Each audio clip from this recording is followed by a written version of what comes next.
السلام علیکم ورحمۃ اللہ وبرکاتہ۔ آپ سب خیریت سے ہوں گے انشاءاللہ۔ اگر آپ میری اس ویڈیو میں نئے ہیں یا میرے اس چینل پہ نئے ہیں تو آپ میری ویڈیو کو لائک کریں، شیئر کریں اور سبسکرائب کرنا نہ بھولیں تاکہ ہر نئی آنے والی ویڈیو آپ تک بآسانی پہنچ سکے۔ تو آج کا جو ہمارا سبق ہے، سبق نمبر آیت نمبر جو ہے وہ ہماری 21 ہے، یعنی کہ 21 ہے، اور انشاءاللہ العظیم یہاں سے ہم آج اسٹارٹ کریں گے ترجمہ۔ تو آئیے سبق کی طرف چلتے ہیں۔ اعوذ باللہ من الشیطان الرجیم، بسم اللہ الرحمن الرحیم۔ الذی جعل لکم الارض فراشا، الذی جس نے، جعل بنایا، جس نے بنایا، لکم الارض زمین کو، بنایا تمہارے لیے کس کو؟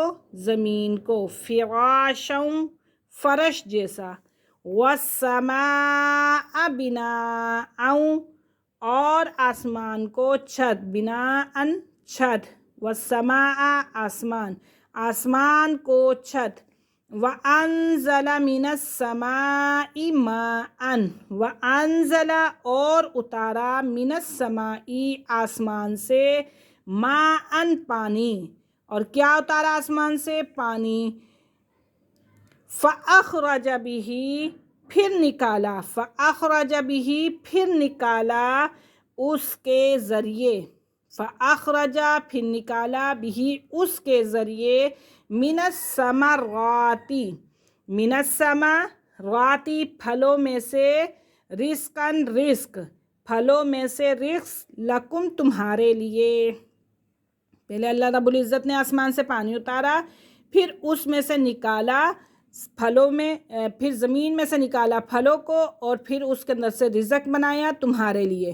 فلا تجعلوا للہ پس نہ بناؤ اللہ کے لیے، اندادن شریک، پس نہ بناؤ اللہ کے لیے شریک، وانتم تعلمون اور اگر تم یہ جانتے ہو، اگر تم یہ جانتے ہو۔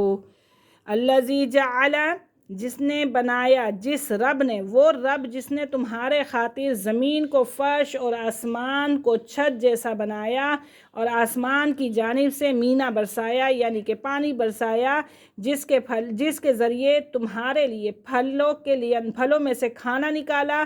اس طرح کے اللہ رب العزت نے پھل پیدا کیے، پس کسی کو اللہ کا شریک تم نہ بناؤ۔ وَإِن كُنتُم اور اگر تم ہو، فی ریبم شک میں، مما اس کلام کے بارے میں، کون سا کلام؟ جو محمد صلی اللہ علیہ وسلم کے پاس ہے۔ اگر تم شک میں ہو اس کلام کے بارے میں، فی ریب مما نزلنا اس کلام کے بارے میں، علی عبدنا اپنے بندے پر، فأتو تو تم بھی لے آؤ، فأتو تو تم بھی لے آؤ، بصورت من مثلہ اس جیسی کوئی صورت، پھر تم بھی لے آؤ اس جیسی کوئی صورت، وادعوا شہداءکم، وادعوا شہداءکم اور بلا لاؤ اپنے مددگاروں کو یا اپنے گواہوں کو، پھر آپ بلا لاؤ اپنے مددگاروں کو، من دون اللہ سوائے اللہ کے، من دون اللہ سوائے اللہ کے، ان کنتم صادقین اگر تم سچے ہو، اگر کیا ہو؟ تم سچے ہو۔ وَإِن كُنتُمْ فِي رَيْبٍ اگر تمہیں اس کتاب میں جو ہم نے اپنے بندے محمد صلی اللہ علیہ وسلم پر نازل کی ہے، کچھ شک میں ہو تو تم بھی ایسی ہی ایک صورت بنا لاؤ، اور اللہ تعالیٰ کے سوا اپنے تمام مددگاروں کو بلا لاؤ اگر تم اپنے دعوے میں سچے ہو۔ فَإِن لَّمْ تَفْعَلُوا وَلَن تَفْعَلُوا فَإِن لَّمْ تَفْعَلُوا وَلَن تَفْعَلُوا تم ہرگز تم نہ کر سکو گے، پس تم ہرگز نہ کر سکو گے۔ فَاتَّقُوا النَّارَ الَّتِی تو ڈرو آگ سے، الَّتِی وہ وَقُودُهَا النَّاسُ وَالْحِجَارَةُ جس کا ایندھن لوگ اور پتھر ہیں، اُعِدَّتْ لِلْکَافِرِینَ پس تم ڈرو، اپنی تیاری کی گئی ہے کافروں کے لیے۔ اس میں کس کے لیے ڈالنے کے لیے تیاری کی گئی ہے؟ کافروں کے لیے یہ تیاری کی گئی ہے، پس تم لوگ ڈرو اس بات سے۔ پس اگر تم ایسا نہ کر سکو گے اور ہرگز تم ایسا نہ کر سکو گے تو اس آگ سے ڈرو جس کا ایندھن نافرمان انسان اور پتھر ہوں گے۔ یہ آگ کافروں کے لیے تیار کی گئی ہے۔